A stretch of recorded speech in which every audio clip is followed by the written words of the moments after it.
Today I'm going to give you a very broad overview of human history. I'll be using the latest version of my timeline of world history chart, which is available as a poster from my website UsefullCharts.com. In particular, I'm going to be showing you how history can be divided into various time periods or ages, and I'll be explaining how these divisions end up highlighting some of the most important turning points in world history.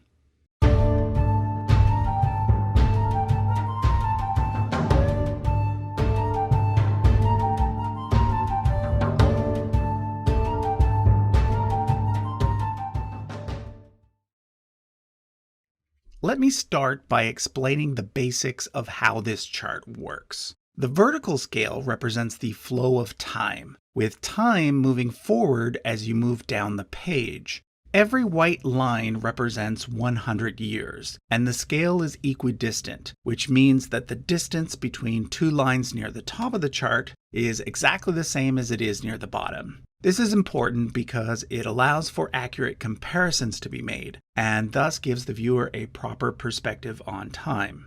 Horizontally, the various sections of the chart represent different parts of the world. So on the far left, we have the Americas, followed by Africa, Europe, Asia, and finally the Pacific Islands. Every line on the chart represents a specific culture, civilization, or empire, and the width of the line represents the relative importance of that culture when compared to other cultures from the same time period or region. The next thing we need to talk about are the terms AD and BC, and their equivalents CE and BCE. AD means Anno Domini, which is Latin for in the year of the Lord. Basically, it's meant to measure the years from the birth of Jesus. Anything before that point is called BC, which stands for before Christ. Now, most scholars today have actually concluded that Jesus was probably born in 4 BC, so keep in mind that the scale is a bit off. So as we move backwards through time, the AD dates go down, but then once we get to BC, the dates start going back up. And I should point out that there is no year 0. So basically the year 1 BC was followed immediately by the year 1 AD. Nowadays, it's becoming more and more standard for historians to use the terms CE and BCE instead. CE stands for Common Era, and BCE stands for Before the Common Era. The reason for the change is simply an attempt to use a more neutral term, which makes sense considering that 75% of the world is not Christian. Okay, now that we've got that under our belt, the next question we need to address is, what is the starting point for history? In other words, where do we draw the line between history and prehistory? Well, on this chart, I've used the year 3300 BCE as my starting point. The reason for this is that this is approximately when writing first appeared. The basic idea is that without written records, we can't have history. Therefore, everything before the emergence of the first writing systems is best categorized as prehistory. And of course, prehistory goes back much farther than 5,300 years. If we're talking about the prehistory of our species, Homo sapiens, it goes back about another 200,000 years, a time period also known as the Stone Age. And if we're talking about the prehistory of the planet Earth, well, that goes back about 4.5 billion years. But this chart doesn't cover prehistory. Instead, it starts with the emergence of written records and goes from there. So on this chart, history is divided into 6 main time periods: the Early Bronze Age, the Bronze Age, the Iron Age, Classical Antiquity, the Middle Ages, and the Modern Period. Let's now take a look at each, one by one. The Bronze Age gets its name based on the fact that humans first started to make things out of bronze around the same time that they first developed writing. This occurred in 3 main areas: Egypt, Sumer, which is modern-day Iraq, and the Indus Valley, modern-day Pakistan. Unfortunately, the writing system used in the Indus Valley is yet to be deciphered, so we can only read the records from Egypt and Sumer. But we do know that these three civilizations did trade with one another, and that throughout the early Bronze Age, each grew in terms of both size and technology. At the start of this period, the Sumerians had already invented the wheel, the plow, and the sail. But during the early Bronze Age, they also went on to develop astronomy and mathematics. Over in Egypt, it was during the early Bronze Age that the Great Pyramids of Giza were built. Besides these three civilizations, the only other place in the world to have large cities was over in what is today Peru. There, a culture known as the Norte Chico civilization was thriving. But strangely, although they built large stone structures, they appear to have had no writing system and no pottery. Stone structures dating from the early Bronze Age can also be found at Stonehenge in England and on the island of Malta. But neither of these places had large populations. Okay, so that was the early Bronze Age. Now let's look at the Bronze Age proper.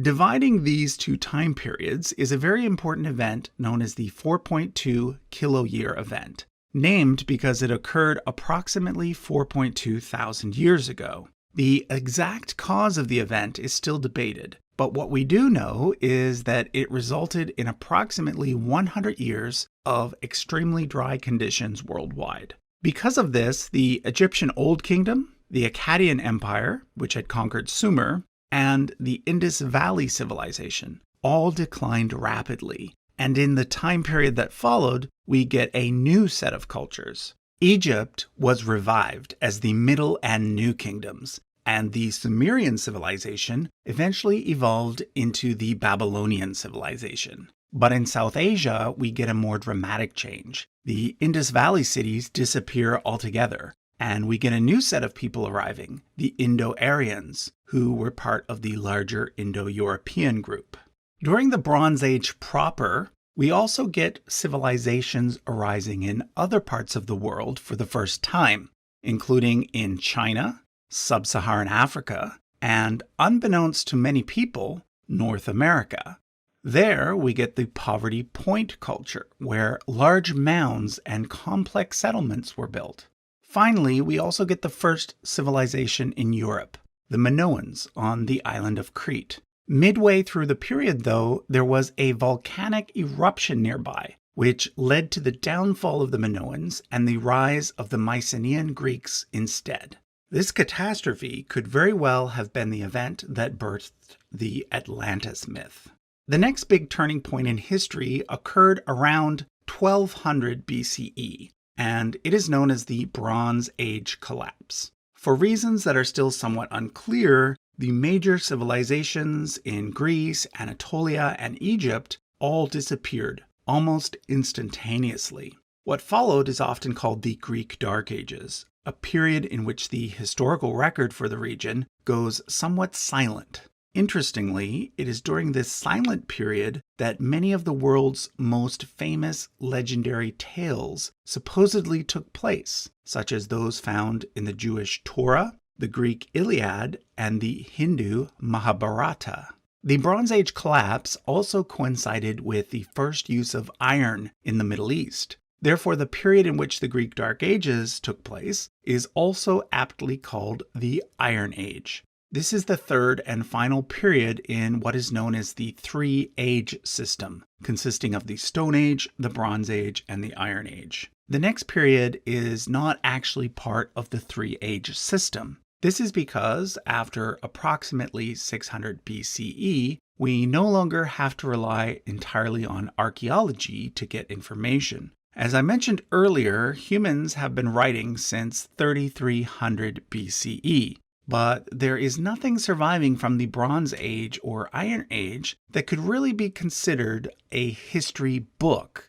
Sure, we have the names of kings, lists of battles, and other details carved into rock and metal, but we don't have anything that starts with, "In this treatise, I am going to record the complete history of X." But around this time, we do start to get such writings. For example, from a Greek guy named Herodotus, who is often called the father of history.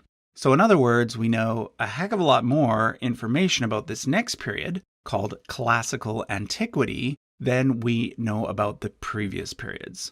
Classical antiquity is when the Greeks and the Romans laid the foundations for what would become known as Western civilization, mostly by borrowing and building upon information gained from the earlier Bronze Age civilizations.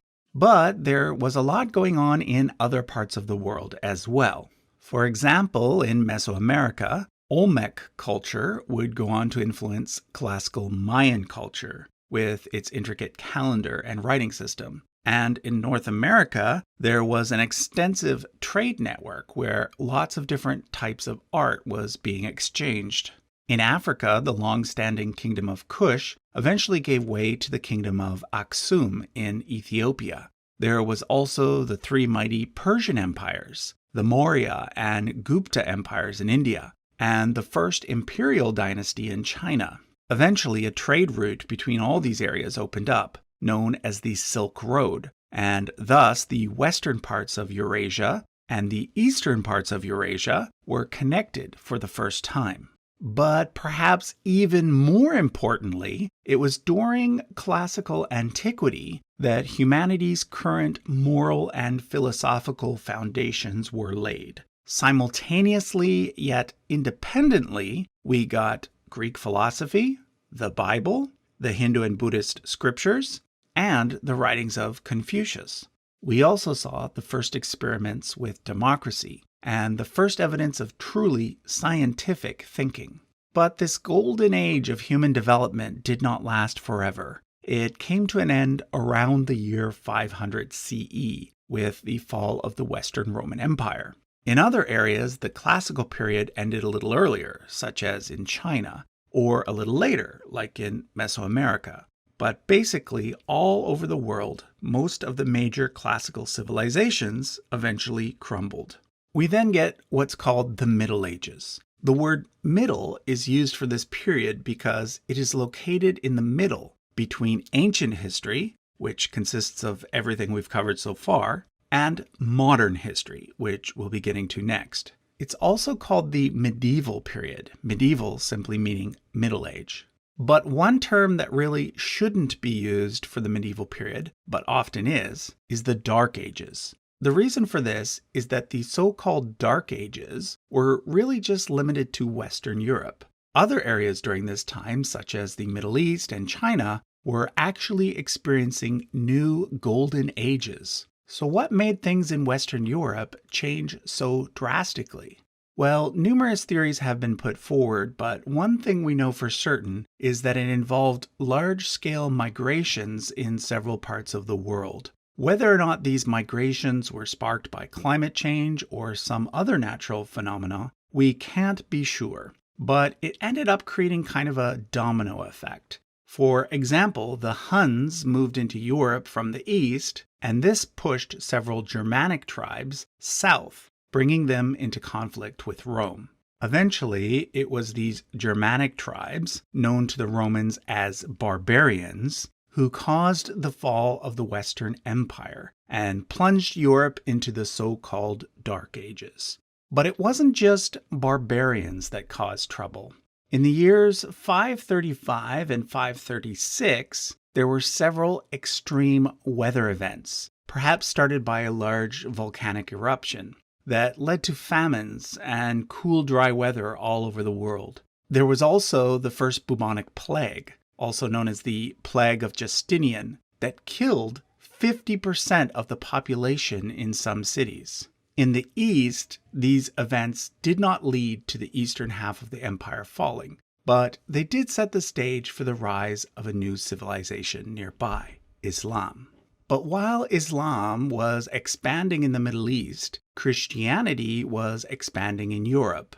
Eventually, areas that started out as barbarian kingdoms evolved into major powers, such as England, France, and the Holy Roman Empire. But there were lots of other things happening in the world during the Middle Ages as well. For example, in West Africa, we get several major empires for the first time, including the Mali Empire, with its ruler Mansa Musa, who was the richest person ever in all of world history. And in southern Africa, there was the city of Great Zimbabwe, which included the first large structures ever in that part of the world. A lot was happening in the Americas as well.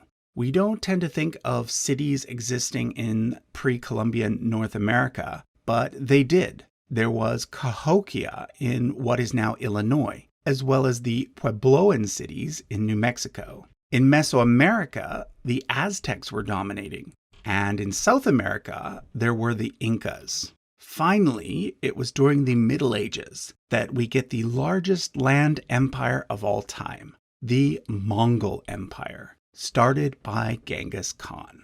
Okay, we now come to the sixth and final time period, the Modern Age, which is the period in which we live today. One could argue that the transition started with the most deadly pandemic of all time, the Black Death, also known as the Second Bubonic Plague. Once again, up to 50% of the population in many cities passed away, and this perhaps helped spark the Renaissance. The Eastern Roman Empire finally fell to the Ottoman Turks, and in Italy there was a renewed interest in studying the art and philosophy of the classical period. Around the same time, Europeans started colonizing the Americas, and major advances were made in science. This in turn led to the Industrial Revolution, which then gave way to the Technological Revolution, which we are still experiencing today. Okay, so that was obviously a very broad overview, but what I think is perhaps most interesting and most important are the similarities that can be seen in the transitions between each time period. Often they involved a combination of climate events, mass migrations, and pandemics. Three things that we are currently dealing with in the year 2020. Does this mean that we are on the verge of entering a new period in human history? I guess only time will tell. Let me know what you think in the comments. Thanks for watching.